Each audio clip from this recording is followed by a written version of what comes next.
Hello दोस्तों, आप सभी का स्वागत है इस चैनल पे। आज हम लोग इस वीडियो में देखते हैं झारखंड का लोक नृत्य और झारखंड के दर्शनीय स्थल। पहले में देखते हैं झारखंड का लोक साहित्य। यदि आप इस चैनल पर पहली बार आए हैं तो आप इस चैनल को सब्सक्राइब करना ना भूलें, और यदि आपको यह चैनल अच्छा लगे तो अपने दोस्तों के साथ शेयर जरूर करें और एक लाइक भी करें। तो चलिए शुरू करते हैं आज का प्रश्न। यह प्रश्न है झारखंड के लोक साहित्य से संबंधित। इसमें हमारा पहला प्रश्न है, संथाली भाषा की लिपि क्या है? ऑप्शन है ओल चिकी, होड़, हसद या देवनागरी। तो इसका सही जवाब है ऑप्शन क, ओल चिकी। आइए इससे संबंधित इसकी व्याख्या देख लेते हैं। संथाली भाषा की लिपि ओल चिकी है। ओल चिकी लिपि का आविष्कार पंडित रघुनाथ मुर्मू ने 1941 में किया था। चलिए दूसरे प्रश्न की ओर चलते हैं। संथाली भाषा से संबंधित विभिन्न तथ्यों में कौन सा एक असत्य है? तो इसमें बताना है कि कौन सा एक मेल इसका सही नहीं है। चलिए ऑप्शन देखते हैं। संथाली साहित्य का भारतेंदु पंडित रघुनाथ मुर्मू, संथाली भाषा की प्रथम पुस्तक an introduction to Santhal language, Santhali भाषा का प्रथम व्याकरण और ग्रामर ऑफ द संथाली, या संथाली भाषा का पहला उपन्यास हड़ाम वाक आतो। तो इसमें जो मैच नहीं कर रहा है वो है संथाली भाषा का भारतेंदु पंडित रघुनाथ मुर्मू को नहीं कहा जाता है। संथाली भाषा का भारतेंदु डोमन साहू समीर को कहा जाता है। आइए इससे संबंधित इसकी व्याख्या देख लेते हैं। देखिए इसका सही ऑप्शन है संथाली भाषा का साहित्य भारतेंदु पंडित रघुनाथ मुर्मू, जो यह गलत है। संथाली भाषा का भारतेंदु डोमन साहू समीर को कहा जाता है। हड़ाम वाक आतो संथाली भाषा का पहला उपन्यास है जो रोमन लिपि में प्रकाशित है। इसके लेखक आर कटेयर्स थे। चलिए अगले प्रश्न, तीसरे प्रश्न की ओर चलते हैं। ये तीसरा प्रश्न हमारा, संथाली भाषा का पहला समाचार पत्र कौन सा है? हड़ाम वाक आतो, होड़ संवाद, a grammar of the Santhali language या संथाली प्रवेशिका। तो इसका सही जवाब होगा ऑप्शन ख, होड़ संवाद। संथाली भाषा का पहला समाचार पत्र होड़ संवाद है, जिसका संपादन डोमन साहू समीर द्वारा किया गया। चलिए अगले प्रश्न की ओर चलते हैं। संथाली प्रवेशिका पुस्तक के लेखक कौन है? रघुनाथ मुर्मू, डोमन साहू समीर, ननक सोरेन या विदु चांदन। तो संथाली प्रवेशिका पुस्तक के लेखक डोमन साहू समीर हैं। देखिए इसका आंसर है डोमन साहू समीर। 1951 में प्रकाशित संथाली प्रवेशिका नामक पुस्तक की रचना डोमन साहू समीर ने की। पांचवें प्रश्न को चलते हैं। कुड़ुख दांडी नामक पुस्तक के रचयिता कौन है? श्रीनिवास पाउंड्री, उपेंद्र नाथ सहदेव, बिहारी लकड़ा या कवि सोबरन। तो इसका सही जवाब होगा कुड़ुख दांडी नामक जो पुस्तक के रचयिता हैं बिहारी लकड़ा। ऑप्शन ग सही होगा इसका। आइए इससे संबंधित इसकी व्याख्या देख लेते हैं। देखिए इसका ऑप्शन सही है, बिहारी लकड़ा। वर्ष 2005 में कवि बिहारी लकड़ा को कुड़ुख भाषा में लिखी गई पुस्तक कुड़ुख दांडी हेतु साहित्य अकादमी पुरस्कार से सम्मानित किया गया। छठे प्रश्न की ओर चलते हैं। छठा प्रश्न है हमारा, निम्नलिखित में से कौन एक सही नहीं है, यानी कौन सा सही सुमेलित नहीं है? मुंडारी भाषा पर पहली पुस्तक मुंडारी प्राइमर, मुंडारी भाषा का प्रथम व्याकरण Mundari grammar, Munda and there countries के लेखक रामदयाल मुंडा, या मुंडारी भाषा एवं साहित्य का विश्वकोश इंसाइक्लोपीडिया मुंडारी का। तो आपको बताना है कि इसका सही जवाब क्या होगा, यानी इसमें से कौन सुमेलित नहीं है। तो इसका सही सुमेलित जो नहीं है वो है मुंडा and there countries Ramdayal Munda. यह गलत है। तो सही क्या है? तो मुंडा एंड देयर कंट्री के लेखक शरद चंद्र राय हैं। आइए इसकी व्याख्या देख लेते हैं। मुंडा की प्रसिद्ध पुस्तक मुंडा एंड देयर कंट्रीज के लेखक शरद चंद्र राय हैं। अगले प्रश्न की ओर चलते हैं। मुंडारी टुडको ठारी पुस्तक के लेखक कौन है? रामदयाल मुंडा, जगदीश त्रिगुनियात, शरद चंद्र राय या जयपाल सिंह मुंडा। तो इसका सही जवाब होगा ऑप्शन क, रामदयाल मुंडा। मुंडारी टुडके ठारी पुस्तक के रचना के लिए रामदयाल मुंडा को वर्ष 2000 में साहित्य अकादमी पुरस्कार से सम्मानित किया गया। आठवें प्रश्न की ओर चलते हैं। निम्नलिखित में से कौन एक सही नहीं है, यानी सुमेलित नहीं है? मुंडारी प्राइमर, जेसी विटली, मुंडारी ग्राम, ए नोट्रेट, सोसोबुंगा, जगदीश त्रिगुनियात या आदिवासी सकम रामदयाल मुंडा। तो बताना है कि इसमें से कौन सा सुमेलित नहीं है। तो इसका सही जवाब होगा आदिवासी सकम रामदयाल मुंडा। यह सुमेलित नहीं है, क्योंकि आदिवासी सकम मुंडारी भाषा में लिखी गई पुस्तक के लेखक जयपाल सिंह हैं। आइए इसकी व्याख्या देख लेते हैं। इसका सही जवाब यही है कि यह सुमेलित नहीं है। और इसके बाद इसकी व्याख्या है, आदिवासी सकम नामक मुंडारी भाषा में लिखी पुस्तक के लेखक जयपाल सिंह है, ना कि रामदयाल मुंडा। नवे प्रश्न की ओर चलते हैं। निम्न में से कौन एक खोटा भाषा के प्रसिद्ध लेखक हैं? अनंत सहाय अखौरी, उपेंद्र नाथ सहदेव, श्रीनिवास पांडे या रामची सिंह वल्लभ? तो काफ़ी आसान सा प्रश्न है ये। इसका सही जवाब होगा श्रीनिवास पांडे, खोटा के काफ़ी प्रसिद्ध विद्वान हैं। आइए इसकी व्याख्या देख लेते हैं। श्रीनिवास पांडे खोटा भाषा के प्रसिद्ध विद्वान हैं। इन्होंने खोटा भाषा में मेघदूत, तीत की, दिव्य ज्योति आदि प्रसिद्ध पुस्तकों की रचना की। 10वें प्रश्न की ओर चलते हैं। खोटा भाषा का सुप्रसिद्ध कहानी संग्रह फुटूस फूल के लेखक कौन है? ऑप्शन है श्रीनिवास पांडे, गजाधर महतो, सुकुमार या फूलचंद महतो। तो इसका सही जवाब होगा गजाधर महतो। गजाधर महतो ने खोटा भाषा की कहानी फुटूस फूल की रचना की है। यह इस भाषा की लोकप्रिय कृति है, जबकि खोटा भाषा के अन्य विद्वान सुकुमार ने डा नामक प्रसिद्ध नाटक की रचना की है। 11वें प्रश्न को चलते हैं। झारखंडी हिंदी साहित्य का प्रथम नाटक किसे माना जाता है? ग्रह का फेर, मुल्क और मजहब, पागलखाना या राजपुतानी सांत? तो इसका सही जवाब है ग्रह का फेर। झारखंड में हिंदी साहित्य का प्रथम नाटक ग्रह का फेर को माना जाता है। इसके नाटककार अनंत सहाय अखौरी हैं। इस प्रश्न में इतना ही। हम इस लोक साहित्य से संबंधित 11 प्रश्न को रखे हैं। इसके बाद अगले जो अध्याय में चलते हैं वो है झारखंड के दर्शनीय स्थल। झारखंड के दर्शनीय स्थल से हम लगभग इसमें 20 प्रश्नों को रखे हैं, जो काफ़ी महत्वपूर्ण है, किसी भी एग्जाम में काफ़ी महत्वपूर्ण है और पूछे भी गए और पूछे भी जाते हैं। तो चलिए पहले प्रश्न के साथ शुरू करते हैं। झारखंड के दर्शनीय स्थल इसी वीडियो के साथ में ही है ये। झारखंड में अवस्थित निम्न में से किस किला को बंगाल का प्रवेश द्वार भी कहा जाता है? ऑप्शन है पालकोट का किला, तेलियागढ़ का किला, पंचकोट का किला या पोरहाट का किला? तो इसका सही जवाब होगा तेलियागढ़ का किला। तेलियागढ़ का किला झारखंड के राजमहल पहाड़ी क्षेत्र में अवस्थित है। इस किले को बंगाल का प्रवेश द्वार भी कहा जाता है। दूसरे प्रश्न को चलते हैं। नवरत्नगढ़ का किला झारखंड के किस जिले में अवस्थित है? पलामू, पश्चिमी सिंहभूम, रामगढ़ या चतरा? तो इसका सही जवाब होगा पलामू। नवरत्नगढ़ का किला झारखंड के पलामू में अवस्थित है, पलामू जिले में अवस्थित है। इसका ऑप्शन उत्तर पलामू है। नवरत्नगढ़ का किला का निर्माण नागवंशी राजाओं ने गुमला जिले के दोईसा में करवाया। नागवंशी शासक दुर्जन साल ने कोकरा से अपनी राजधानी स्थानांतरित कर दोईसा लाया था। तीसरे प्रश्न को चलते हैं। झारखंड राज्य में स्थित किस किले को राज्य सरकार द्वारा पुलिस प्रशिक्षण केंद्र के रूप में परिणत किया गया है? ऑप्शन है नवरत्नगढ़ का किला, पालकोट का किला, पद्मा का किला या तेलियागढ़ का किला? तो इसका सही जवाब होगा ऑप्शन का पद्मा किला, जो कि हजारीबाग जिले में है। हजारीबाग जिला में अवस्थित पद्मा किला को झारखंड सरकार द्वारा पुलिस प्रशिक्षण केंद्र के रूप में परिणत किया गया है।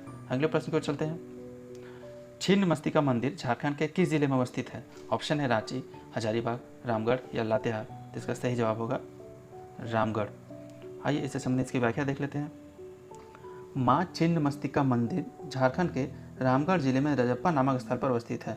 रजप्पा में भेड़ा नदी और दामोदर नदी के संगम पर त्रिभुजाकार उच्च भूमि पर माँ छिन्नमस्तिका का सुप्रसिद्ध प्राचीन मंदिर है। अगले प्रश्न को चलते हैं। यह हमारा 5वां प्रश्न है। झारखंड के दर्शनीय स्थल से संबंधित। झारखंड राज्य में अवस्थित मंदिरों व उनके स्थलों के संबंध में कौन सा एक असत्य है, यानी किसका मेल सही नहीं है?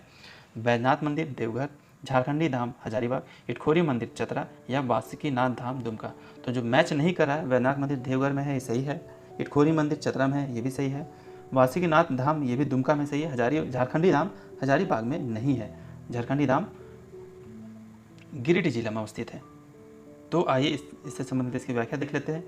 झारखंडी धाम हजारीबाग में जो ऑप्शन है ये गलत ऑप्शन है, असत्य ऑप्शन है, उत्तर ख होगा। झारखंडी धाम झारखंड के गिरिडीह जिला में अवस्थित है। यह भगवान शिव का एक प्राचीन व सुप्रसिद्ध मंदिर है। छठे प्रश्न को चलते हैं। झारखंड में निम्न में से किसे मंदिरों का गांव कहा जाता है? ऑप्शन है अंजनग्राम, इटखोरी, मलूटी या देवड़ी? तो इसका सही जवाब होगा मलूटी। मलूटी पश्चिम बंगाल की सीमा पर अवस्थित दुमका जिला का एक गाँव है। यहाँ 108 मंदिर हैं। इस मंदिर को 2015 के गणतंत्र दिवस समारोह की झांकी में शामिल किया गया तथा द्वितीय पुरस्कार भी प्राप्त हुआ। 7वें नंबर के प्रश्न की ओर चलते हैं। टांगीनाथ धाम झारखंड के किस जिले में स्थित है? गढ़वा, गुमला, लातेहार या लोहरदगा? तो इसका सही जवाब होगा गुमला। झारखंड के गुमला जिले के घने जंगलों में स्थित टांगीनाथ धाम के बारे में मान्यता है कि यहाँ पशुपत संप्रदाय के भगवान परशुराम का फरसा गड़ा हुआ है। यहाँ स्थानीय भाषा में फरसा को टांगी कहा जाता है, इसलिए इस जगह का नाम टांगी धाम हो गया। 8वें प्रश्न की ओर चलते हैं। निम्नलिखित स्थलों में से कौन जैन धर्म से घनिष्ठ रूप से संबंध है? टांगीनाथ, झारखंडी, पारसनाथ या मलूटी। तो इसका सही जवाब होगा पारसनाथ। झारखंड के गिरिडीह जिले में स्थित पारसनाथ जैन धर्म का प्रमुख स्थल है। जैन धर्म के 23वें तीर्थंकर स्वामी पारसनाथ ने यही महासमाधि प्राप्त की। 9वें प्रश्न की ओर चलते हैं। नेतरहाट झारखंड के किस जिले में अवस्थित है? लातेहार, रामगढ़, रांची या गुमला। काफ़ी आसान सा सवाल है ये। नेतरहाट झारखंड के लातेहार जिला में अवस्थित है। इसके संबंधित से इसकी व्याख्या देख लेते हैं। छोटा नागपुर की रानी के नाम से मशहूर नेतरहाट लातेहार जिला के महुआ डांड प्रखंड में समुद्र तल से 3622 फीट की ऊंचाई पर स्थित है। यहाँ का सूर्योदय एवं सूर्यास्त पर्यटकों के लिए काफ़ी आकर्षक का केंद्र है। नेतरहाट आवासीय विद्यालय अपनी उत्कृष्ट शिक्षा के लिए देश भर में प्रसिद्ध है। 10वें प्रश्न की ओर चलते हैं। सूरजकुंड गर्म झरना झारखंड के किस जिले में स्थित है? लातेहार, पलामू, हजारीबाग या रामगढ़। इसका सही जवाब होगा रामगढ़। इससे संबंधित इसकी व्याख्या देख लेते हैं। हजारीबाग जिले में स्थित सूरजकुंड गर्म झरना के लिए प्रसिद्ध है। इस कुंड में पानी का तापमान लगभग 170 से 190 डिग्री फ़ारेनहाइट तक पाया जाता है। सूर्यकुंड, लक्ष्मण कुंड, ब्रह्मकुंड, रामकुंड एवं सीता कुंड यहाँ के 5 प्रसिद्ध कुंड हैं। 11वें प्रश्न की ओर चलते हैं। ये हमारा 11वां प्रश्न है। झारखंड का सर्वोच्च शिखर कौन सा है? दलमा पहाड़, त्रिकुटी पहाड़, पारसनाथ पहाड़ या राजमहल पहाड़। तो इसका सही जवाब होगा पारसनाथ पहाड़। पारसनाथ झारखंड का सबसे ऊंचा पहाड़ है। इसकी ऊंचाई 1365 यानी 1365 मीटर है। जैन मतानुसार जैन तीर्थंकर पार्श्वनाथ को यही निर्वाण प्राप्त हुआ था। इसे समेत शिखर भी कहते हैं। 12वें प्रश्न की ओर चलते हैं। 12वां प्रश्न है हमारा। झारखंड में किस मंदिर को पत्थर पर लिखी कविता की संज्ञा दी गई है?